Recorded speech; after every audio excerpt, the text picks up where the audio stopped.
We've made our way to the final chapter of the book of Genesis in this journey that we have been taking. And from one perspective, it's a rather rich and full chapter because it includes the very end of the life of Jacob as well as the end of the life of Joseph. And in between, we have the description of the honor that Jacob received upon his death, that he was not discarded like so much garbage, but rather was honored in his death. In fact, there were in Egypt 70 days of mourning. Now, it was the habit of the Egyptians in this time.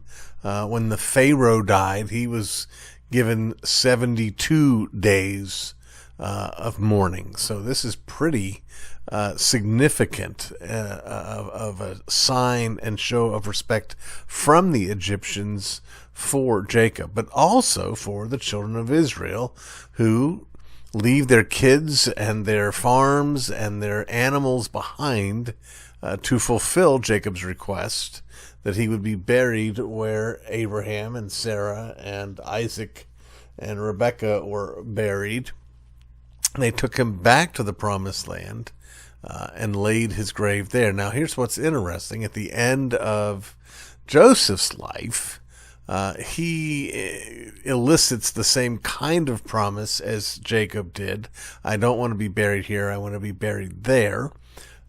But there's no record of him being buried in Egypt or being taken before the Exodus, which means that over the course of 400 years, Joseph's body was there. It was in a coffin. It was probably out there in public, and it became a kind of Ebenezer, a kind of signpost to the promises of God, so that when a Hebrew child might see that casket, might turn to his father and say, "What does this mean?"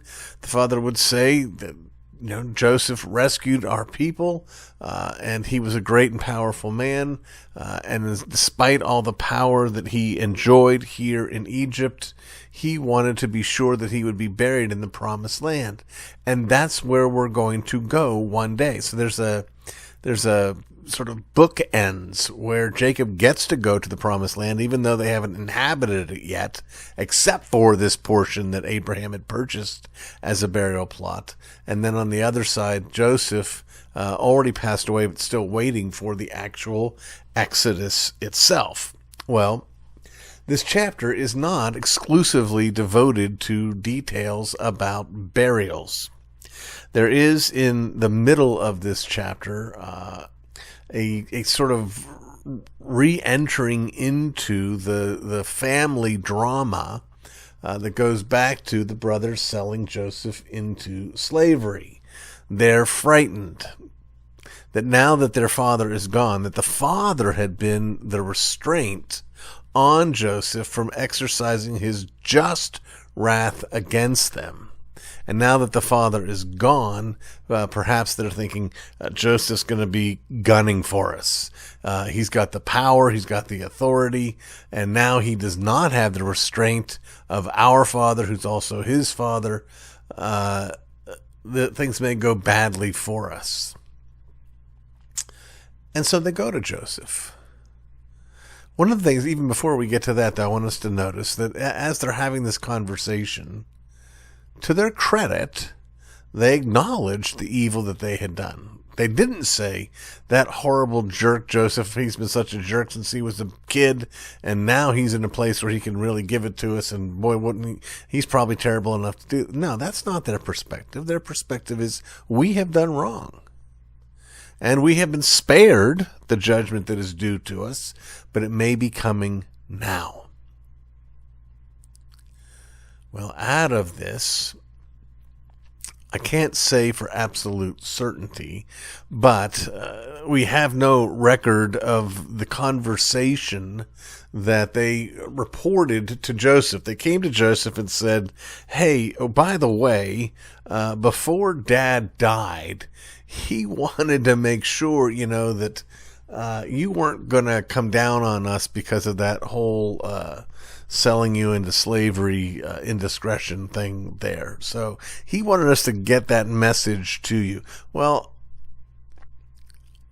I think it's perfectly legitimate to speculate that that conversation probably never happened. That instead, these brothers who are fearful are thinking to themselves, well, the only thing that restrained Joseph prior to our father's passing was the life of our father, maybe the memory of our father, or Joseph's desire to honor that memory will spare us at this point. And I think they stretch the truth. The text tells us, though, that Joseph responded with tears. Joseph responded with tears. Why do you suppose that is? I'm going to give you a theory, and it's going to be based on an analogy I think that we're supposed to see here. But we do need to remember that all analogies eventually break down and not push them too far. An analogy is a place where there is overlap between two things or two stories, but they're not identical. So here's my thought. We've talked already about Joseph as a type of Christ, as a savior of his brethren, as the firstborn of many brethren, etc. We talked about that even in recent weeks. But what I want you to see now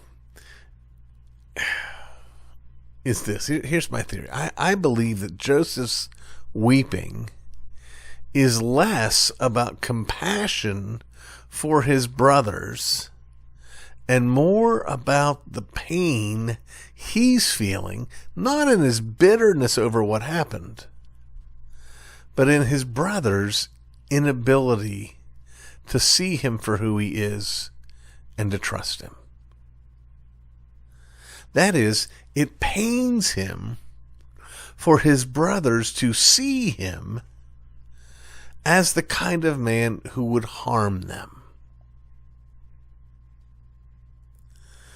Now, it has been, again, one of the most profound paradigm shifts in my adult life was something that happened to me as I was reading the book, The Whole Christ, written by my friend and my hero, Sinclair Ferguson.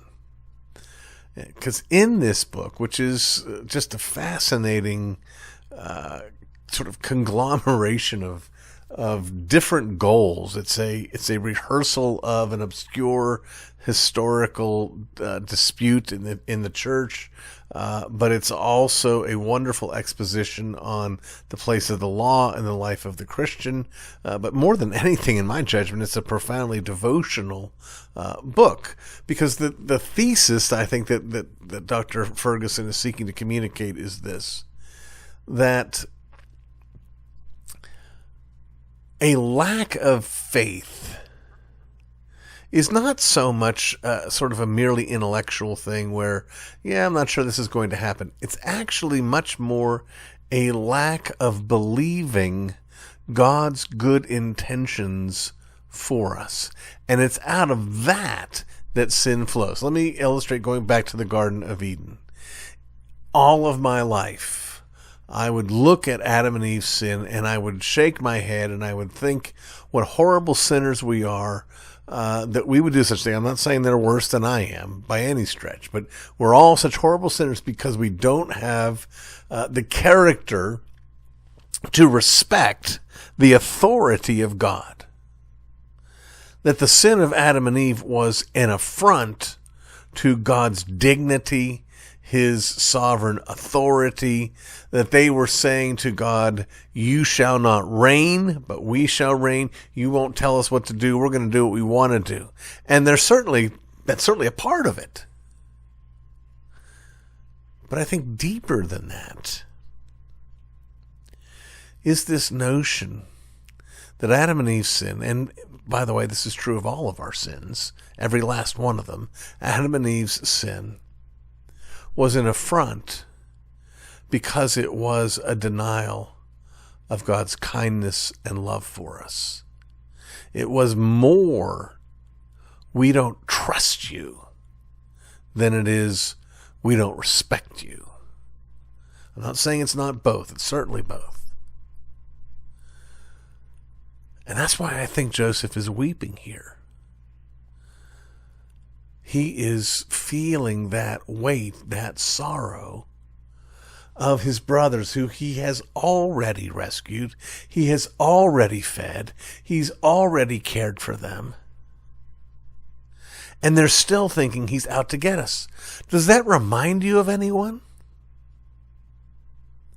Well, it should remind each of us of each of us, but particularly here, again, I want you to remember this is Moses telling these stories, true stories, but telling them to the children of Israel on their way to the promised land. Which children are perpetually, incessantly, continuously grumbling and complaining against God. Why in the world would God bring us out here in this desert where there's no water? He doesn't care about us. Where from God's perspective, he's saying, oh, I carried you on eagle's wings. I rescued you. I brought you out of the land of Egypt, out of the house of bondage. I carried you on eagle's wings. I have shown my grace and my kindness and my tenderness. I have wed you. I have given you my law. I have pledged my troth to you. I'm in covenant with you, and you're going to turn around and say, yeah, he's a bad guy? Well, that's what Joseph's brothers are doing to Joseph. Now, they're doing it gently. They're doing it reasonably humbly. I mean, they're not gnashing their teeth. But they are saying, hey, Joseph, you're not safe. You're not kind. The kindness that you've shown us, that wasn't really for us. That was just because of our father. It was just for show. But now that that's out of the way, now you're going to give us hardship.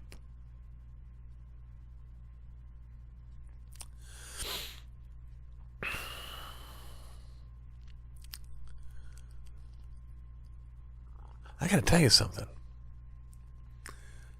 As a man who served as a pastor for multiple decades, my experience has been that the single hardest thing about being a pastor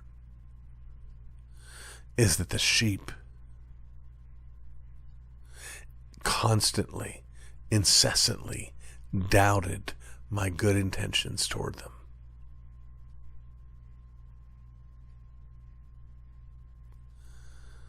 Incessantly doubted my good intentions toward them. I'm not saying that I'm without sin by any stretch of the imagination. I'm not saying they wouldn't have reason to not think too terribly highly of me, of course. But it's one thing to say, well, RC has a weakness here, or RC fell into this sin there. It's another thing to say he's against us.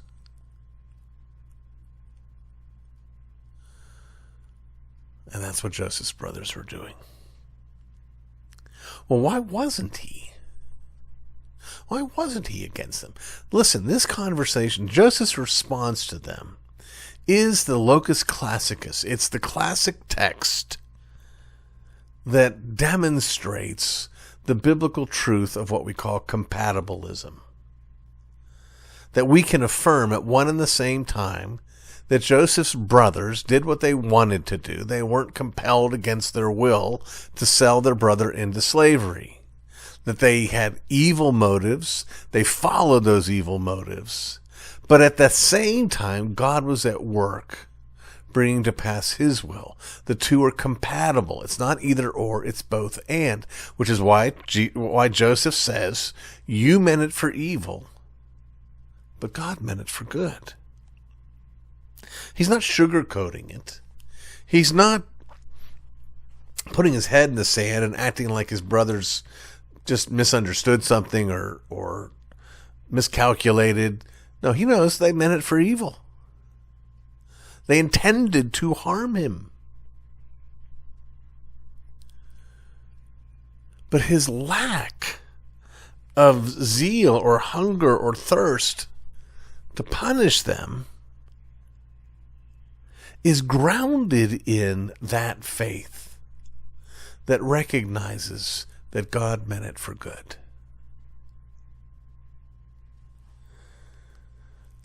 Have you ever had anybody mistreat you?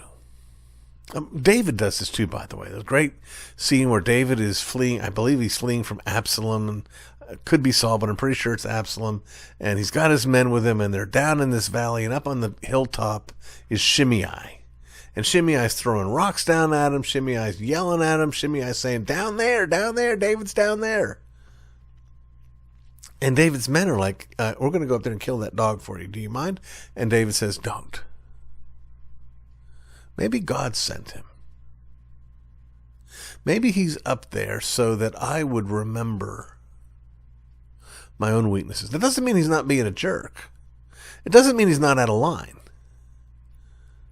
But it may be that God's using him to remind me that I'm not all that. Could that be happening in your life? The person who aggravates you, the person who mistreats you, the person who harms you, do you understand that they could very well be an instrument in the hand of the God who loves you?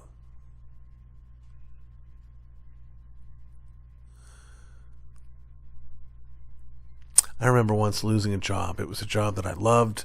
It was a job that I'd had a long time. It was a job I wanted to do forever. And one day, my boss showed up and said, "You're done."